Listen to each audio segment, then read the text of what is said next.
Hi, everybody. Welcome to the Sportscaster Dan podcast. And we are putting this podcast together on the 21st of December. Winter about to arrive by this afternoon, anyway, as I put this podcast together. And for Mets fans, winter can't come soon enough because it means spring training follows. I, like many people, were shocked when I awoke this morning and saw that the New York Mets had agreed to a contract with Carlos Correa. Now, you knew something was up when the Giants canceled their news conference yesterday introducing Correa to the team. And suddenly there were some, whispers of what was going on. And then the next thing you know, the Giants are out of the picture and the Mets snag Correa. I want to say it's a great day for the Mets because it is. I also want to say that Steve Cohen, the Mets multi-billion-dollar owner, is ruining the game of baseball, and it's not his fault. All he wants to do is win. But as I got a lot of Mets fans upset today when I was tweeting out how this is bad for baseball, might be great for the Mets, but it's bad for baseball, they, of course, took offense at this. So there are so many areas I want to explore here on the Sportscaster Dan podcast. So let's begin with the Mets payroll right there. Because with this luxury tax on top of the Mets, what is now believed to be a $380 million a year payroll, you're talking about an outlay by the owner of the Mets, $500 million a year. Above, in fact, way above the second-ranked team, the New York Yankees, the crosstown rival Yankees. And I believe this is just going to ruin baseball. It's not good for baseball. It's a turnoff for baseball. And, of course, that got the Mets fans upset when I tweeted out, this is a turnoff for baseball. What do you mean it's a turnoff for baseball? Turnoff for baseball because most sports fans are turned off by the unlevel playing field in baseball. Baseball is the only sport of the four major sports in this country, NFL, basketball, hockey, and baseball, where they don't have a salary cap. They don't have a salary cap because the players don't want a salary cap. They don't want to have what is known as a salary floor, where a team must spend at least a minimum amount. The Players Association doesn't want that. They don't want a cap of any kind in either direction. So this is what happens. And so the players benefit by it. Scott Boras, who I believe is ruining the game and has an undue amount of influence on the game, including negotiations between the Players Association and the owners. Scott Boras doesn't care because he's making mega bucks. And there are people out there who answered me back on Twitter saying, hey, these other teams, they could spend money if they want to. The other owners are rich. The other owners are billionaires. No owner has the amount of money that Steve Cohen has. And in a way, the owners have themselves to blame because they welcomed Cohen into this select fraternity. And now Cohen's got the money and he's going to spend it. Cohen told John Hyman that he is losing big bucks this year with what he's doing. I read one estimate that he could be losing $200 million this season. But beyond that, if you're the fan of some of these other clubs, the Diamondbacks, the Rockies, the Pirates, I can go on, what hope do you have? You might say, well, baseball has expanded the playoff system. Of course you've got hope. That's a ruse. Even though the Phillies came from out of nowhere, what were they, the sixth seed in their league? They came out of nowhere to win the National League pennant. That's an exception rather than the rule. And remember, the Phillies had a high payroll, and now their payroll is even higher. But what I'm saying is a lot of these owners don't have the money that Cohen has. And it's leading to the ruination of this game. Someone tweeted back at me today saying, well, what are you talking about, the ruination of this game? Baseball's the talk of the world right now. It's December and all we're doing is talking about baseball. No. Most of the sports world is not talking about baseball. Most of the sports people in the United States are not talking about baseball today, except in negative tones because of the inordinate amount of money that's being spent. I'll tell you what most of the sports world is focusing on outside of New York and maybe the Northeast. They're talking NFL. They're talking, unfortunately, the passing of Franco Harris. They're talking college football playoffs, signing day. Today is signing day in college football. That's what they're talking about. So outside of New York and the Northeast, where Carlos Correa joins the stable of multi-millionaires on the New York Mets, or the New York Yankees making it official with Aaron Judge at a big news conference today. They also announced that Judge is going to be a Yankee captain. Derek Jeter was there, took a picture alongside Judge. Outside of that, most of the country is not talking about baseball. Baseball has become a very niche sport. Baseball has become a very parochial sport for numerous reasons, but one of the reasons is people cannot comprehend the amount of money these ball players are making. Attendance was down at baseball last year, and one of the reasons it was down is because it's become too expensive to go to a baseball game. When baseball sets up this tier ticketing, and that's what some of these teams do, it costs you more to go see a particular game if the opponent is one of these high-profile big market teams than if you go see a small market team like the Cincinnati Reds. When you set up this tier ticketing system, that's not baseball. That's not baseball the way I knew it. That's not what baseball the way I know it. And that's not the way baseball should be. But the owners don't care. The players, they're loving it. What about the small market teams? Did you know that the New York Mets payroll, not even counting forget about the payroll. Forget about the Mets' entire payroll. The Mets' luxury tax is going to be $111 million annually.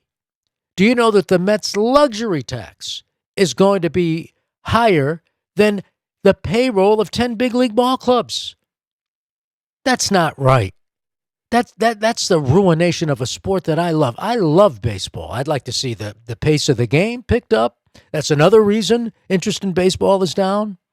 I love baseball. And it's being ruined by all of these contracts. Why? Because Steve Cohen wants to have a winner. That's another thing. The Mets are going to have a big-time target on their back now.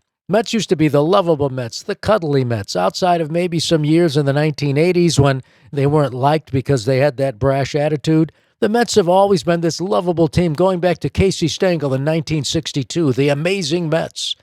The amazing Mets. They're not going to be lovable anymore.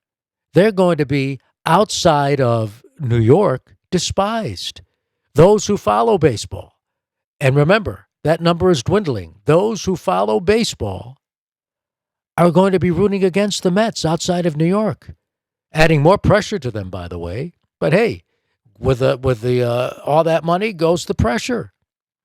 This is not a good day in many respects for baseball. I don't know what happened between the Giants and Correa. I don't know about the physical issue, and you can't comment about these things. But here's what I do know. Baseball's in trouble. And again, the people out there who are saying, well, look, we're all talking about baseball in December. Again, we're not all talking about baseball in December. And if you don't think baseball has an issue, and if you don't think one of the reasons baseball has an issue is because of the salary situation, then you're not paying attention to the ratings. When a college football conference championship game draws more people than the seventh game of a World Series, or when Ohio State, Michigan draws more people, more eyeballs to the screen to watch their game than the seventh game of the World Series, you got a problem. And forget the NFL. I mean, the NFL ratings are through the roof. Regular season games, even the poorest of matchups. Look at, I guess, ESPN announcing the other day that the ratings went through the roof Monday night for the Packers-Rams game. What were the Packers going into that game? 5-8? What were the Rams going into that game? 4-9? And the ratings are through the roof. And we're all supposed to be applauding what baseball's doing? Baseball's ruining itself.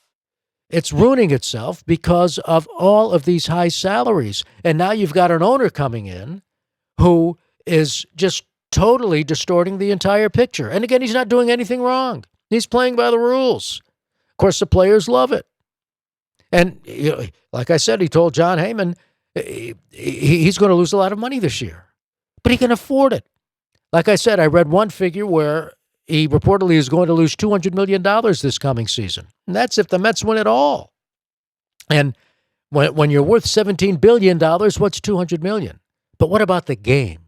What about the good of the game? The game continues to struggle because, among other things, they do not have a salary cap, and they're never going to get a salary cap. So it's becoming a very parochial sport. What does baseball do then? They'll try to expand the playoffs again to create the illusion that more teams are in it, to create the illusion that the Miami Marlins, who really should not be a Major League Baseball team when you look at the division they're in compared to the Mets, the Phillies, and the Braves, let's add more playoff teams to create the illusion that the Marlins have a chance in the postseason. Plus, this just tells me now more than ever, baseball is going to expand because that brings in $4 more billion to the owners' coffers. But until such time as they have a salary cap, expect the sport to be nothing more than a parochial sport. The national pastime is no longer the national pastime. Yes, baseball still has millions of fans, and yes, many of those fans are passionate. But you need to understand something.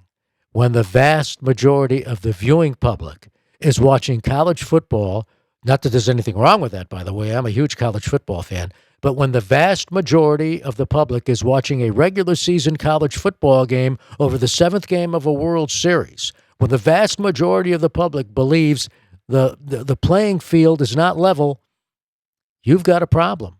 And baseball seemingly doesn't want to address that problem. Instead, all it does is keep giving out these multi-million-dollar contracts. And the Mets now have a target on their back. For the Mets, they have to not only win the World Series in 2023, and remember, they haven't won a World Series since 1986. The Mets not only have to win the World Series next year, they have to win several World Series to justify this expenditure. And the Mets fans who are all giddy today, and they have a right to be giddy, the Mets fans who get upset when this is pointed out, well, you're going to have to live with it. You're going to have to live with the charge that your team is now the best team money can buy. If your team wins it, you're going to have to live with the criticism that goes with that highest payroll of all time. You're always going to be reminded of that you bought a World Series, that you didn't develop your own talent. You bought a World Series because your owner was the richest man on the block, the richest owner on the block. You're going to have to live with that. You might not like it, but that's the truth. And I don't believe it's good for the game. I think the game is in trouble. Everybody is, talking the short picture. I'm looking the long picture. And the short picture might be, it's great to be a Mets fan, although you haven't won anything yet. You still haven't won anything. It's great to be a Mets fan. It might be great to be a Mets fan, yes. But guess what? It's not good for the game. And unfortunately, I do not see baseball addressing this issue ever because the players won't agree to a salary cap or a salary floor.